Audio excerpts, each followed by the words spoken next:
I remember it. I remember you were there with the M60. You just walked straight out in front of everybody. Motherfucker! Oh man, that was amazing, yeah. You were always ahead of the curve, and now you're just ahead of the grave. Oh. Hey folks, Kilt-Man here, Kilt-Man at your service. And not just Kilt-Man, but my old wartime buddy, Big Ben. Yes, we served together in Nam, you know? And now he's come back to pay me a little house visit. Yes folks, we're going to talk about 1986's great creature feature.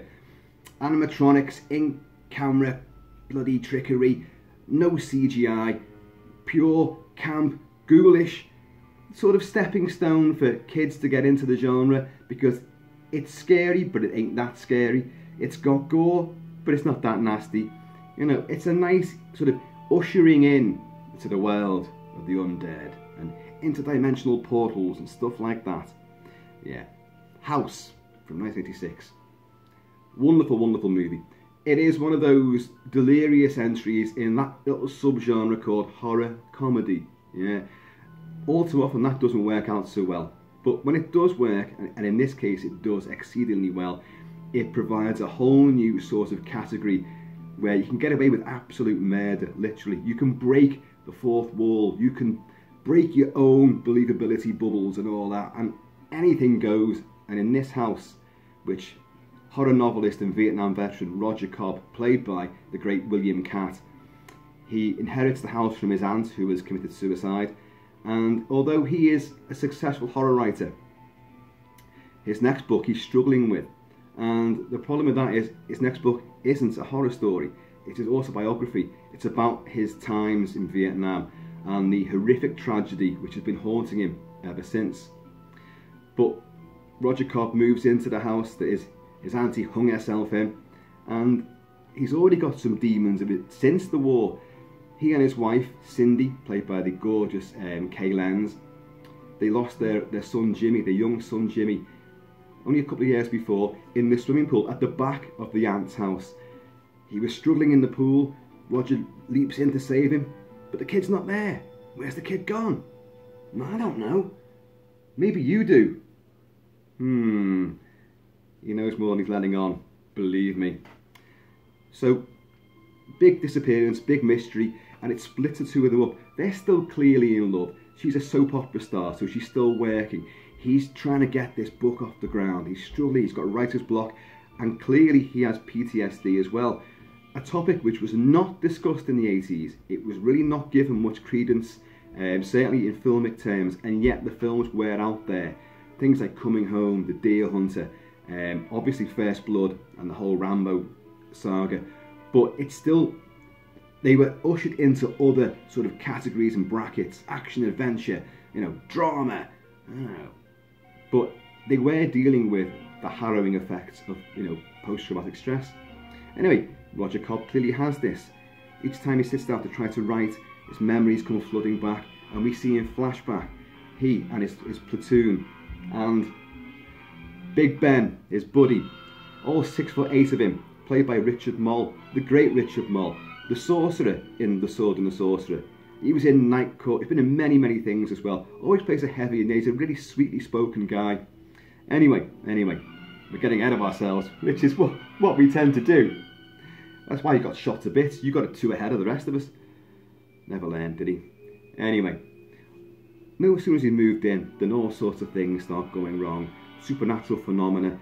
There's weird paintings on the wall. There's a giant swordfish bolted to the wall, which apparently his uncle had caught. That comes to life. There's a creature in the closet, which if you actually look at it properly, and you don't see it too well, but it's actually a war beast. It's made out of all of the faces, big rubbery construction. It's got all the faces of Vietnam veterans who've been tortured and killed, and its fingers are made out of bullets, and it's a big snarly, multiple fanged creature. But it's also kind of gloopy and soft, which is the epitome of the monsters in this movie, because you have a witch in there as well, you have a severed hand running amok, and they're all, nothing's too scary. You have this guy as well, Big Ben, which is what the whole crux of the matter is.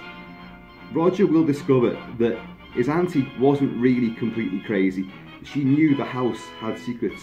And it's one of these big 5-bedroomed Victorian mansions in Monrovia in California. And it's built in the Eastlake style. Like I know these things. It is a gorgeous structure. They filmed the outside of it quite a lot. The inside is mostly sets filmed elsewhere. But the film makes the house itself into a genuine character. And it's one of those films where you do not know what the next scare is going to be. Is it going to be a genuine "Wah!" in your face? Is it going to be a monster? Is it going to be just a complete gag? Is it going to be a comedic sort of bent? The story was originally brought up by Fred Dekker, the great Fred Dekker. Come on, Monster Squad, Night of the Creeps, The Predator. Jesus. And his story was initially 2 stories. His idea was, he had the first one, a Vietnam vet haunted by his past, wanting to try to come to terms with it, and all his dreams, all these manifestations of evil, actually just his own war-stricken conscience, because in that story his friend in Vietnam is wounded and he's screaming and is going to give away their position, so he actually kills him himself to shut him up and save the rest of them, and he's haunted by this. So that was one idea. And another idea Fred Dekker had was that, okay, I want to tell a story about a house. There's a title, a house. I want a guy going in and then a guy coming out at the end. But what happens in the middle? All hell's going to break loose and I'm going to scare the bejesus out of you. And then once the idea gathered steam, those 2 notions collided. So it was, the guy going in the house was Roger Cobb, a Vietnam veteran who's also a writer who's going to try to combat his inner demons in a haunted house. So that was the idea, but it was dark, it was gritty.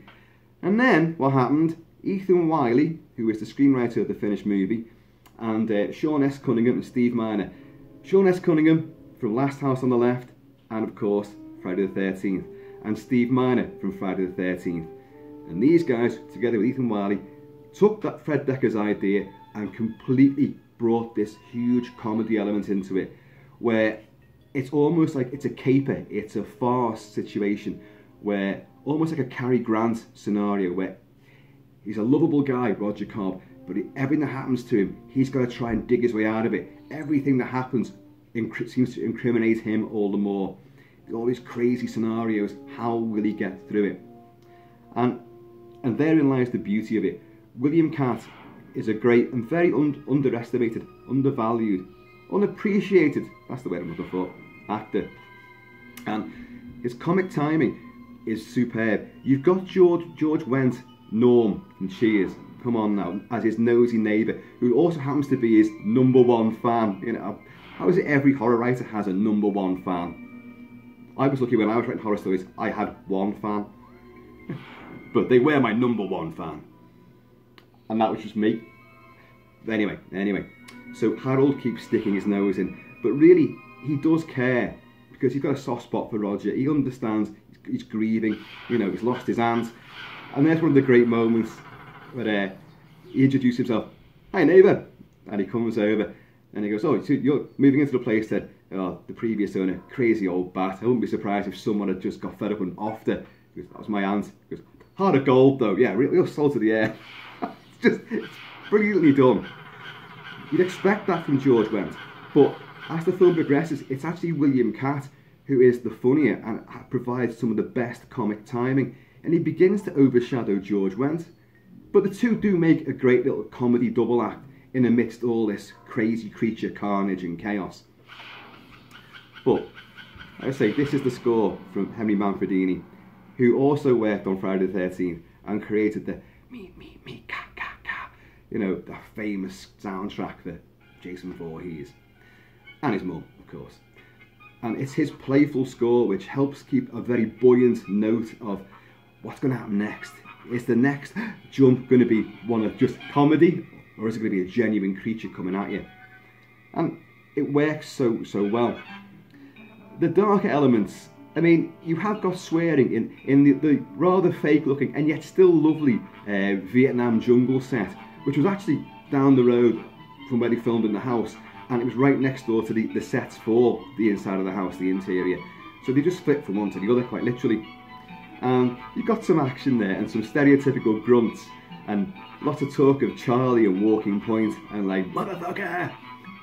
But it really is kind of daft. In this version, what Roger Cobb's trying to exorcise is the fact that poor Ben got shot to bits but didn't die, and he begs Roger to kill him because the VC are moving in.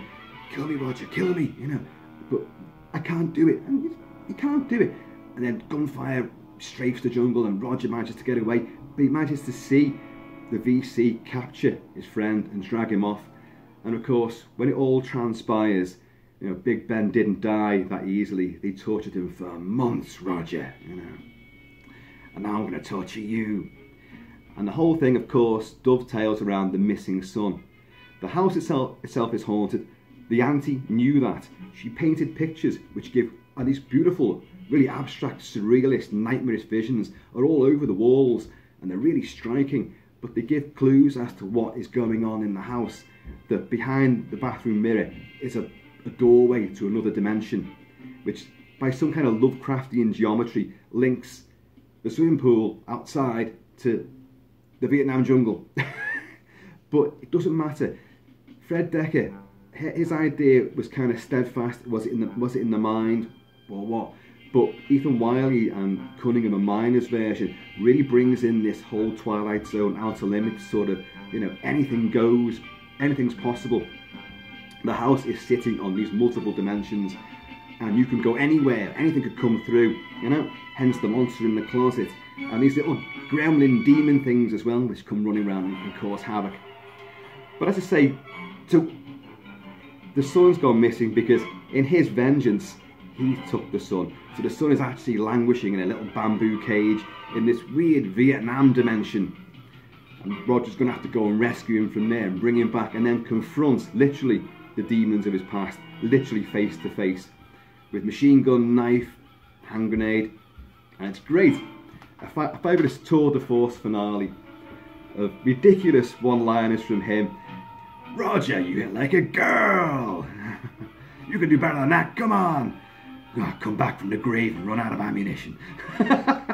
It's fucking stupid, but it's fun because the characters are so entertaining and interesting. And another character in the film as well, of course, is Mary Staven playing Tanya, who is the uber gorgeous neighbour from across the road. And she comes jogging past and we see her in her slinky lycra. But she also has a penchant for swimming in his pool. Oh, your auntie used to let me come and swim in it. And she's exceptionally gorgeous. Mary Staven was in 2 Bond movies, Octopussy and another one.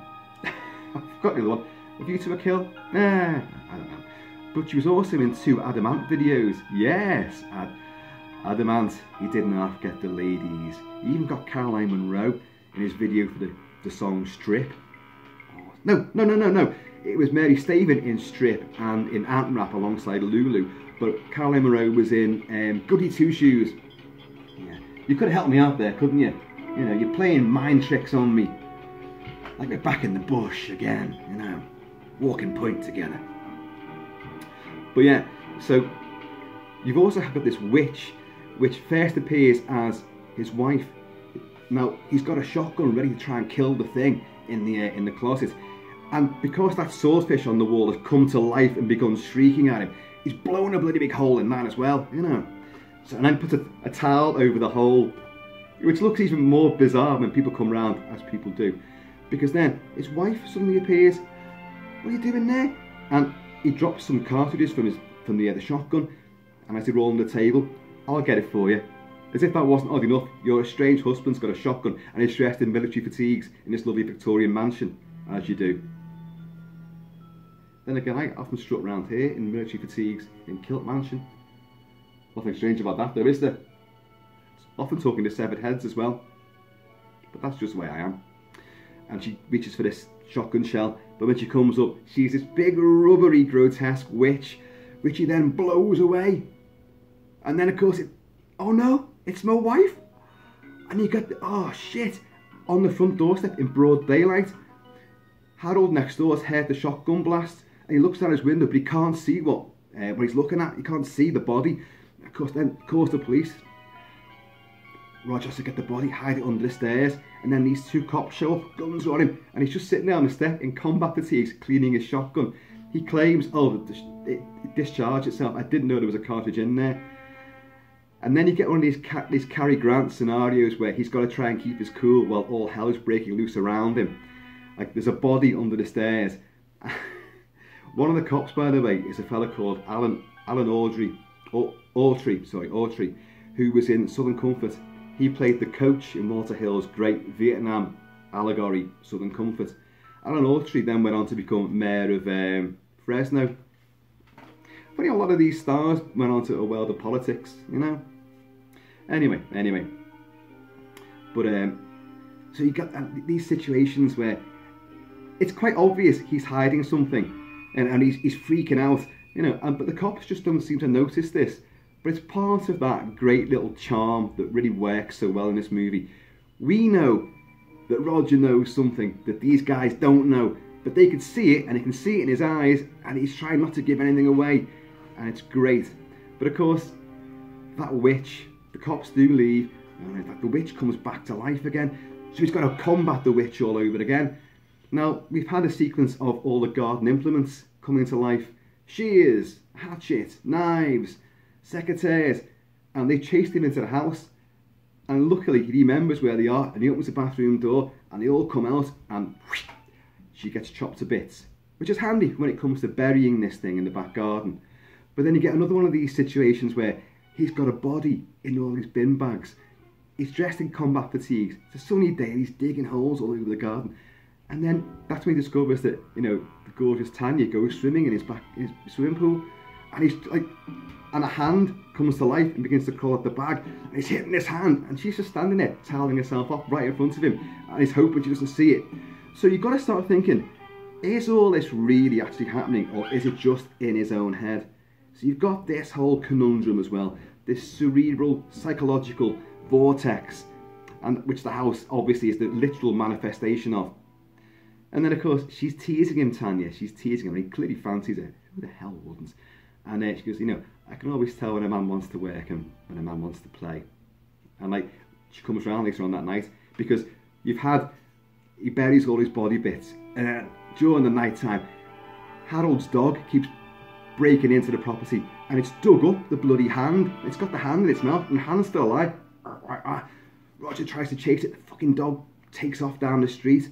Shit.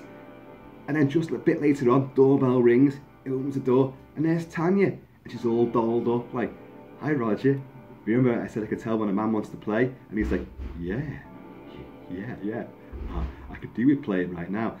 And of course she's brought over her 3-year-old son Robert. "Well, I'm going out. I knew you'd be the perfect man for the job. Would you mind babysitting?"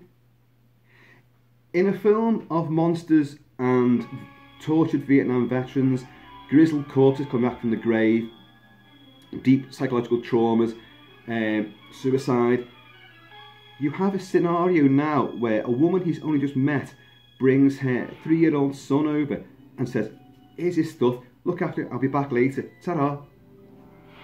You don't know this guy. This is a haunted house. His aunt committed suicide here, and you're just going to go and palm your son off on this guy. And in a film which I dearly, dearly love, you would not get that situation in a movie now. You would not get that. And I'm surprised that they actually did it even then. And that little lad is it Steve Miner's son or Sean Cunningham's son? It's one of the makers anyway. And he apparently got on really well with William Katt. And you know, there's a definite chemistry there. And if you take out the dubious quality of what this situation really could lead to, you know, and I don't want to be saying these things, but it does seem odd that they've done this. But when they first arrived there, and like the kid's got the hand on his back, and the hand's alive like that, the hand that the dog dug up and ran off with, and of course Roger sees it, and he runs off trying to get the hand off it, like, and they're great sequence. The poor kid's crying, and Roger bites the hand off, drops it down the toilet, flushes it away, like, and then like gets left with the kid. And of course the kid gets kidnapped by these little gremlins, which he has to fight back and pull him back down the chimney where these little gremloids are whisking him off. So you've got all these bizarre scenarios which just tumble and jostle together, but in a weird, quirky way, they work so well. It's totally made by William Katt's performance, and he's in almost every single scene. So he basically carries this film completely on his shoulders. During that final confrontation with Big Ben, he will discover, in much the same way that Nancy Heather Langenkamp discovered in the first Nightmare on Elm Street, that, you know, I'm not giving any more power to you. I'm not afraid of you anymore. I turn my back on you. You're nothing. You're a piece of shit. Oh, that really worked because Freddy just came back again and again and again. But it was a nice little concept. Well, Roger kind of realises towards the end of this that, hang on, you know, because he's already chopped the arm off this guy, who then picks it up and sticks it back on again. And then with a massive big Rambo rip-off knife, I think it was the Adventurer knife, which I've actually got somewhere as well. Should have brought that out, shouldn't I? Oh. He holds up the real son, the son that went missing, Jimmy, like that, and he goes, I'm going to kill your kid, and all that, like.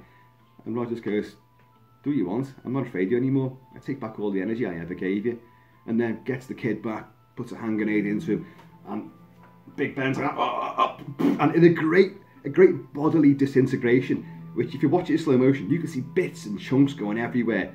It's wonderful. Sets the whole house on fire. And then, pretty much as Fred Decker originally would have envisaged the end of this movie, the front door opens and out he walks, but he's got his son. At the same time, George Wendt is next door, having seen all the flames, and has come out. He's like, oh my God. A taxi pulls up, and the real wife, the real Amy Lenz, Cindy Sinclair, arrives. So, and Roger's there, big smile on his face, and he's brought their son back. How the hell are you going to explain all that shit away? Really? Really, officer? You know, honestly, there's different dimensions and portals and stuff, and like, if you go through that there, you'll end up in Vietnam and climb down that rope behind that window. You mean on the outside of it? Because in a great moment as well, when he realises that he can smash the bathroom mirror and he can reach through, it's a pit of blackness. He opens the window and he's tapping the... And you would do it. It's what you would do. Like, how the hell... another dimension.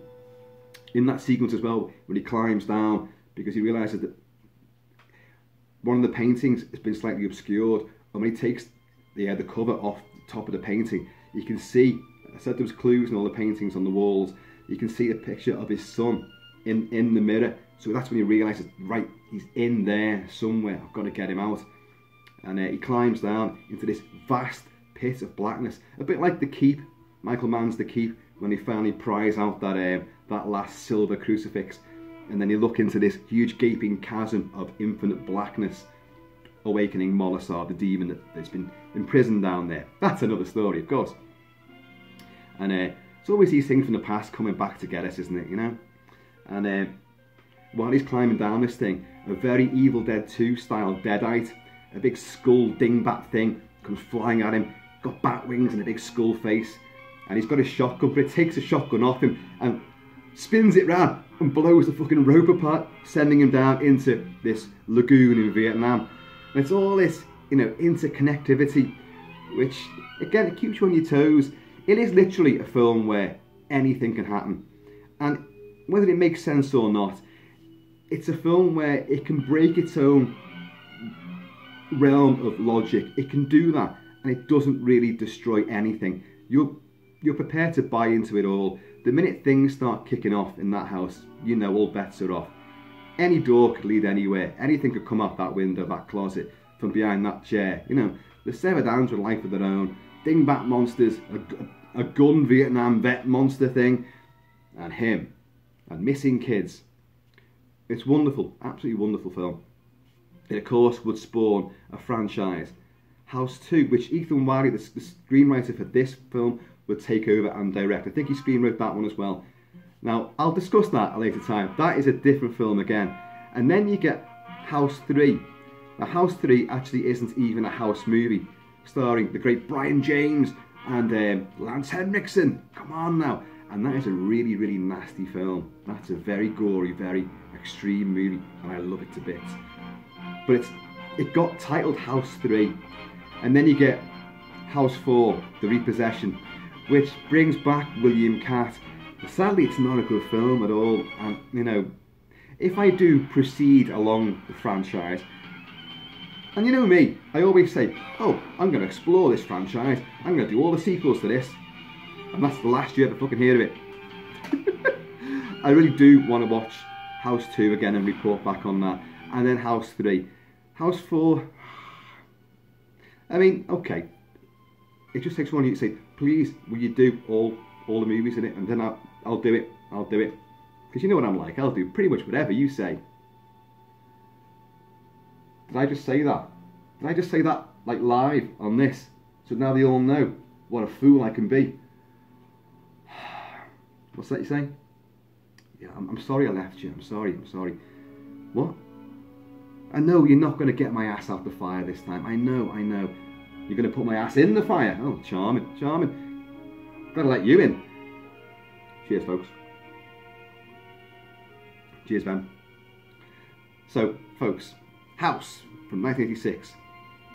A top title. It came out in that era of Aliens, Evil Dead 2, From Beyond, Reanimator. All these big, high effects, practical effects, animatronics, prosthetics. It came out during that era. And a lot of these films I just mentioned, like Reanimator, From Beyond, Evil Dead 2, they fit in that horror comedy realm.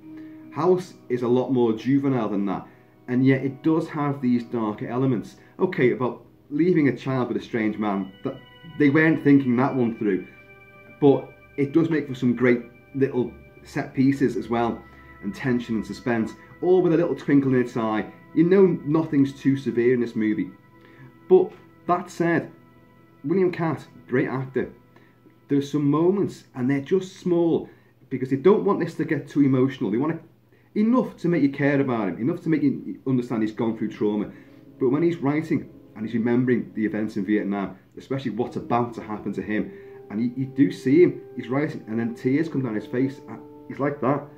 And it's edited perfectly well. They don't show too much of that because that would change the tone, but it's just enough to make you go, yeah, I'm buying this.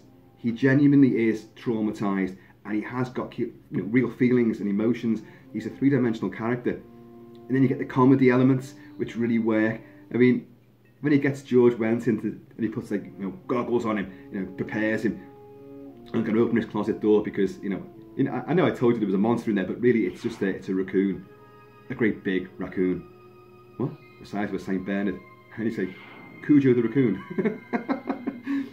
But really it's because it's fucking monsters in there, and at the stroke of midnight, only then does it come out. And luckily, George Wendt playing Harold does see it, and they have a big massive fight with it, and it's great stuff. So you do get this helter-skelter ride of fun, frights, emotion, sexiness as well, and strange little set pieces which could go absolutely anywhere. They would keep this Twilight Zone trans-dimensional portal idea for House 2 especially, House 2 the second story. But that, they really go too far into fantasy and comedy for my liking. But I've not seen it for a long time. I might see it with completely fresh eyes, this time, and really enjoy it for what it is. The House has never lost its appeal. I loved it. I saw it at the cinema, when it first came out. I adored it. I bought it straight away in one of them big old-fashioned fucking boxes with great cover art on it, and really did watch it a lot. And a great double bill with Evil Dead 2, that sort of thing. They fit together. Well, severed hands, you see, severed hands and exploding bodies and flying deadites and shotgun twirling. There's a lot of similarities thinking about it. Anyway, folks, there was House for you. Well worth visiting or revisiting. A damn good laugh. Few scares along the way, great characters, great scenario, a great time was had by all. Well, I know you didn't really enjoy much of it, but Richard Moll did not play that version, by the way. They got this huge, same size, same height, but very skinny tennis player to fit into that big rubber and prosthetic suit, because then you can carve down, Richard Moll is a big guy. They couldn't have put that suit on him. He'd have looked even like the Michelin Man. But it all works, folks. It all comes together. For every joke, there's a fright. For every stupid effect, comical effect, there's a quite convincing one as well. So there you go. I have been, and always shall be, Kilt-Man. So, in the meantime, and indeed, that trans-dimensional in-between time, please, everyone, have fun. Stay happy, stay healthy, keep it kilted, keep it Celtic. And we're going to see you all through a trans-dimensional portal near you